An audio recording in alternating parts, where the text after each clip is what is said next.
মাননীয় প্রধানমন্ত্রী তার ভাষণে যেভাবে ঋষি বঙ্কিমচন্দ্র চট্টোপাধ্যায়কে বঙ্কিম দা বললেন, মনে হলো বোধহয় চায়ের আড্ডায় বসে তিনি বঙ্কিমচন্দ্র চট্টোপাধ্যায়ের সঙ্গে আলাপ আলোচনা করছে। বাংলা এটা ভালোভাবে নিচ্ছে না, বাঙালি এটা ভালোভাবে নিচ্ছে না। যেমন বাঙালি ভালোভাবে নিচ্ছে না ঈশ্বরচন্দ্র বিদ্যাসাগরের মূর্তি, মর্মর মূর্তিকে দাঁড়িয়ে থেকে ভেঙে দেওয়া, বা রাজা রামমোহন রায় যার জন্য আজকে আমি এখানে দাঁড়িয়ে আছি, যার জন্য সতীদাহ প্রথা তিনি উঠিয়ে দিয়েছেন, মহিলারা শিক্ষিত হয়েছে। ঈশ্বরচন্দ্র বিদ্যাসাগর এবং রামমোহন রায়ের অপমান বাঙালি মেনে নিচ্ছে না, সেরকম আজকেও এখানে ঋষি বঙ্কিমচন্দ্র চট্টোপাধ্যায়কে দাদা বলে সম্বোধন করাটা বাঙালি কিন্তু মেনে নিচ্ছে না। বঙ্কিমচন্দ্রকে অপমান করবার কোনো ইচ্ছা প্রধানমন্ত্রী ছিল না। বঙ্কিমচন্দ্র এবং বন্দে মাতরমের প্রতি যে শ্রদ্ধা নরেন্দ্র মোদী দেখিয়েছেন অতীতে কংগ্রেস সেটা দেখায়নি। কংগ্রেস বন্দে মাতরমকে খণ্ডিত করেছে, বঙ্কিমচন্দ্রকে অপমান করেছে। এমনকি যে সৌগত রায় আজকে দাঁড়িয়ে বঙ্কিমচন্দ্রের নিয়ে বিবৃতি দিচ্ছেন, এই সৌগত রায় বলেছিলেন যে আনন্দ মঠের মধ্যে সাম্প্রদায়িকতার গন্ধ আছে, বন্দে মাতরম একটি সাম্প্রদায়িক সঙ্গীত।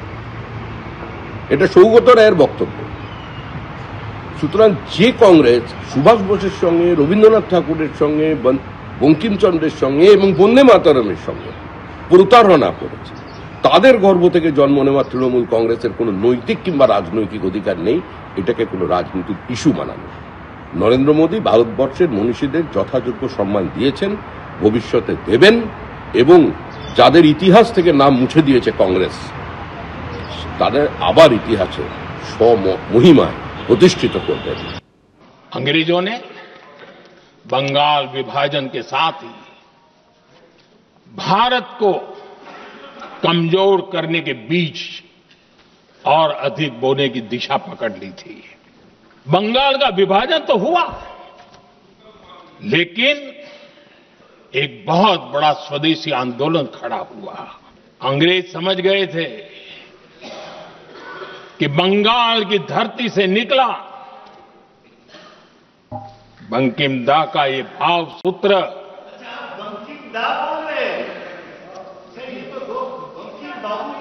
बंकिम बाबू बोले। अच्छा, thank you thank you thank you thank you thank you आपकी भावनाओं के लिए मैं आदर करता हूं। बंकिम बाबू ने थैंक यू दादा, थैंक यू। हाँ, आपको तो दादा कह सकता हूं ना, वरना उसमें भी आपको इतराज हो जाएगा। बंकिम बाबू ने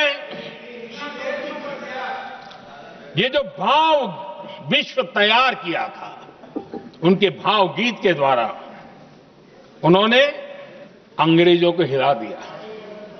খুব দুঃখজনক ব্যাপার যে বন্দে মাতরমের উপর বিতর্কে আলোচনায় অংশগ্রহণ করতে গিয়ে প্রধানমন্ত্রী 3 বার বঙ্কিমচন্দ্রকে বঙ্কিম দা বলেছেন। তারপর আমি বাধ্য হলাম আপত্তি করতে এবং বলতুম যে বঙ্কিমচন্দ্রের মতো লোককে দাদা বলে না, বাবু বলে, কি ঋষি বঙ্কিম বলে। উনি তখন বুঝতে পারলেন যে খুব ভুল হয়েছে এবং পরে আমায় থ্যাংক ইউ বললেন।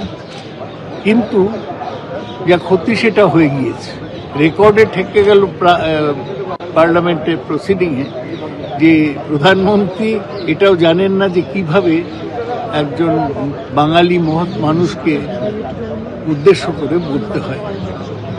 এটা আমাদের পুরো পার্লামেন্টারি ব্যবস্থাকেই খুব লজ্জায় ফেলে দিয়েছে। बंकिम बाबू के ऊपर जो चल रहा है ये बंगाली का शर्म की बात है, हिंदू का शर्म की बात है, लेकिन सेंट्रल गवर्नमेंट जो कर रहा है इसके लिए मैं सैल्यूट करता हूं उनको। भारत का पहला ग्रेजुएट है बंकिम चंद्र चट्टोपाध्याय, तो उनके नाम पे क्या है? कुछ है, जो है उनका अपना प्रॉपर्टी है, ये छोड़कर तो कुछ नहीं है। हम चाहते हैं, हमारा परिवार चाहते हैं, शायद पूरा भारतवासी यही चाहेंगे कि बंकिम के नाम पे भारत का हर स्टेट में यूनिवर्सिटी होना चाहिए। जैसे रविंद्रनाथ जी का यूनिवर्सिटी है, विद्यासागर जी की यूनिवर्सिटी है, ऐसे बंकिम चंद्र के नाम पे यूनिवर्सिटी होना चाहिए, पहला बात। दूसरा है, बंगाल में हर जगह पे रविंद्र भवन है, कहीं भी बंकिम भवन नहीं है, कहीं भी बंकिम भवन नहीं है। और तीसरा बात यह है, आज पार्लियामेंट में मोदी जी ने जो चर्चा की है उसका मैं एकदम सहमत हूं। ये बहुत पहले होना चाहिए था। हम चाहते हैं जैसे जनो गणो मनो भोकाली होता है, ऐसे पार्लियामेंट जब खत्म होता है तो वंदे मातरम चलता है, इंस्ट्रूमेंटली चलता है। हम चाहते हैं कि वंदे मातरम भोकाली हो, ये पूरा हो। एबीपी आनंद एगिए थाके एगिए राखे।